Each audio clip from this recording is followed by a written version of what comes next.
बुढ़ापा सबका आता है। रघुनाथ जी सुबह अपने घर के पास वाले पार्क से सैर कर लौट रहे थे।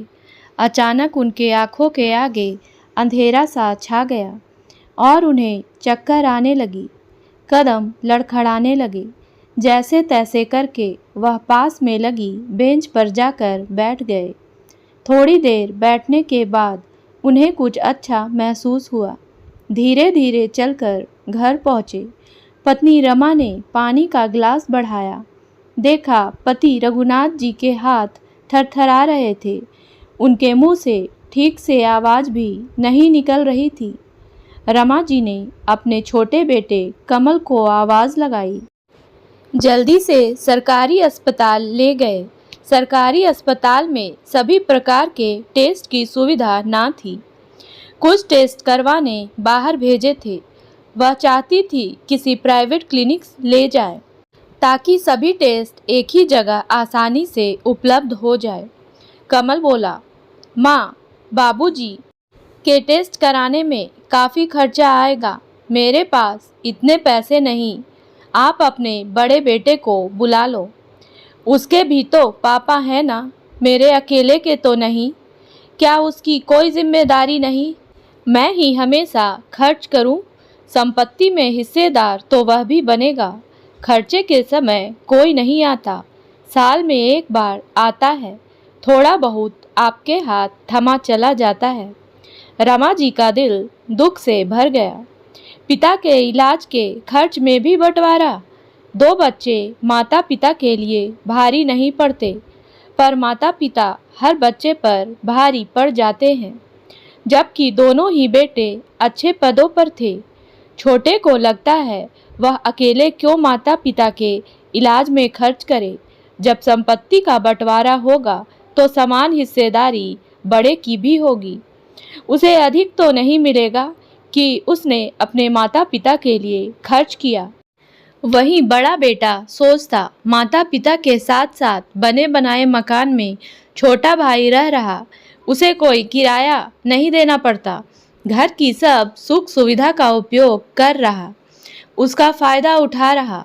साल में एक बार जब आता तो माँ के हाथ में कुछ रुपए थमा जाता।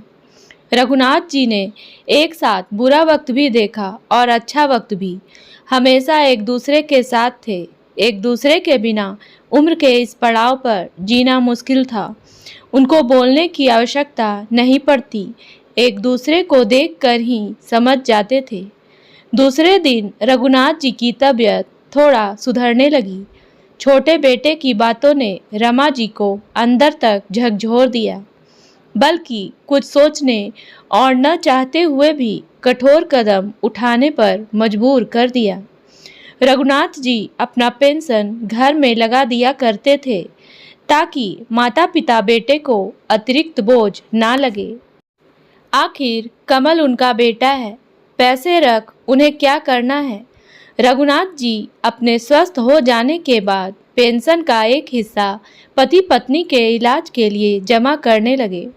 साथ ही बेटे को हिदायत भी दे दी, अब से बेटा घर का किराया दे ताकि ज़रूरत पड़ने पर वह प्राइवेट अस्पताल में इलाज करा सके। चाहे तो वह घर में रहे या घर खाली कर दे। तुम्हारी बातों ने जीवन की कड़वी सच्चाई से रूबरू करा दिया। हमें लगता था क्या बच्चे हमारा ख्याल नहीं रखेंगे। अपने पेंशन के रुपयों से उन्होंने खाना बनाने वाले को लगा लिया। अपनी पत्नी को सांत्वना देते हुए कहा, जिनके बेटे नहीं, क्या वह माँ बाप जिंदा नहीं रहते? हम भी वैसे ही जी लेंगे, पर इलाज के लिए किसी पर निर्भर नहीं रहेंगे। तुम लोगों को पढ़ा लिखा इस काबिल बना दिया कि खुद के पैरों पर खड़े हो सको। खुद की संपत्ति, मकान जो इच्छा है बनवाओ। मेरी संपत्ति में हिस्सेदार बनने का ख्याल अपने मन से निकाल दो। याद रखना, कल को तुम भी उम्र के इस पड़ाव पर पहुंचोगे। मत भूलो, जीवन के इस दौर से सबको गुजरना पड़ता है। तब क्या करोगे? ऐसे कदम उठाने के लिए बच्चे ही मजबूर करते हैं, वरना माँ बाप ऐसा करना कभी नहीं चाहते। बच्चों के प्रति ऐसा कड़ा रुख करे। अपने जीवन के अनुभव कई सबक सिखा जाते हैं। रघुनाथ जी ने मजबूती से रमा जी का हाथ थाम लिया और देखकर मुस्कुरा दिए। उम्मीद है दोस्तों कहानी पसंद आई होगी, तो मेरे वीडियो को लाइक करें और मेरे चैनल को सब्सक्राइब करना ना भूलें। धन्यवाद।